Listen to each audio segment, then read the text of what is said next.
So guys, China के बारे में फैक्ट्स की शुरुआत होती है यहाँ से।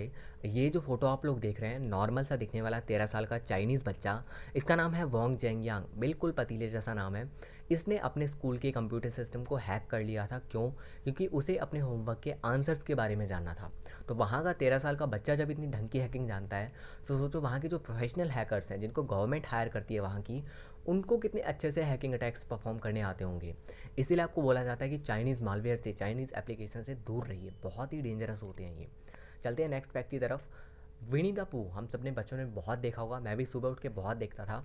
ये जो कैरेक्टर है ये चाइना में बैन है। क्यों? क्योंकि वहाँ के जो प्रेसिडेंट हैं शी जिनपिंग, इसका नाम कटोरे जैसा है। इसकी शक्ल बहुत ज़्यादा मिलती है विनी द पू से। और जो मेंबर्स लोग हैं वो बहुत ही कायदे कानून से इसका मजाक उड़ाते हैं। सो अब वहाँ की गवर्नमेंट मजाक को तो रोक सकती नहीं है, तो इन्होंने इस कैरेक्टर को ही बैन कर दिया है। अब है फैक्ट है जो है। चलते हैं नेक्स्ट फैक्ट की तरफ। और ये अब तक का मुझे सबसे वाहियात फैक्ट लगा है चाइना के बारे में, जितना अब तक मैंने पढ़ा है। हम सब ने नॉर्मल कबूतर को उड़ते हुए देखा है, नॉर्मल पशु पक्षियों को उड़ते हुए देखा है। वहाँ की गवर्नमेंट इस चीज़ को क्यों इम्प्लीमेंट करती है? वहाँ पर कबूतर के साइज़ के ड्रोन्स को लॉन्च किया जाता है। एंड वहाँ के जो सिटीज़न हैं, क्या खा रहे हैं, किससे मिल रहे हैं, क्या पी रहे हैं, कहाँ जा रहे हैं, उनकी गवर्नमेंट नज़र रखती है। अब शरीफ तो यही सोचेगा कि कबूतर उड़ रहे हैं, बट ऐसा नहीं है। वहाँ की जो गवर्नमेंट है वो नज़र रख रही है। एंड आप वहाँ पर गवर्नमेंट के खिलाफ कुछ पोस्ट भी नहीं कर सकते हैं। या तो उस पोस्ट को डिलीट कर दिया जाएगा, या फिर आपको अरेस्ट कर लिया जाएगा। तो एक तरह से आप बोल सकते हैं तानाशाह है। चलते हैं नेक्स्ट फैक्ट की तरफ। और ये फैक्ट थोड़ा सा इंडिया से रिलेटेड है। अभी जो इंडिया चाइना टेंशन चल रहा है, ये खबर तब की है जब चाइनीज़ एप्लीकेशंस को बैन नहीं किया गया था। ये खबर क्लेम करती है कि इंडिया में 5 दिन के अंदर चाइना के थ्रू 40,000 साइबर अटैक्स को परफॉर्म किया गया है। मतलब हैकिंग अटैक्स हुए हैं 40,000। और 40,000 लोगों के फ़ोन से या फिर उनके सिस्टम से उनका जो डेटा है वो चुरा लिया गया है। तो गवर्नमेंट ने बहुत ही अच्छा स्टेप लिया है। अब जो चीज़ आप लोग चाइनीज़ परचेज़ कर चुके हो उसका तो कुछ हो नहीं सकता, बट इन फ्यूचर जो परचेज़ करने वाले हो उसको आप लोग सोच सकते हो कि किस तरीके से वो मैन्युफैक्चर्ड इन इंडिया हो, ताकि जो प्रॉपर प्रॉफिट है वो इंडिया को ही मिले।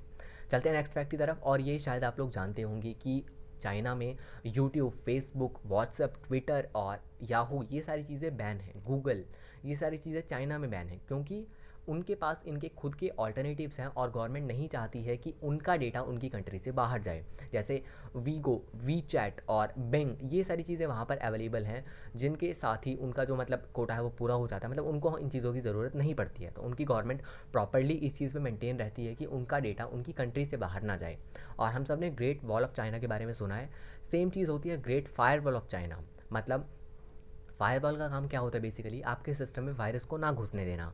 अब ये जो फायरवॉल है चाइना की, ये सभी फॉरेन वेबसाइट्स को बैन कर देती है। मतलब वहाँ के लोग जो चाहें मनचाहे रिजल्ट्स नहीं देख सकते। वहाँ की गवर्नमेंट जो चाहे वही रिजल्ट उन लोगों को दिखाती है। मतलब वहाँ के जो लोग हैं वो प्रॉपरली उनकी गवर्नमेंट के ऊपर डिपेंड है, और उनकी जो गवर्नमेंट है वो उनके लोगों के ऊपर तानाशाह करती है। तो हमें खुश होना चाहिए, एटलीस्ट हमारी गवर्नमेंट ऐसी नहीं है। जो डिज़ायर रिजल्ट्स हम लोगों को चाहिए वो हम लोग निकाल सकते हैं, फिर चाहे किसी भी कंट्री का हो।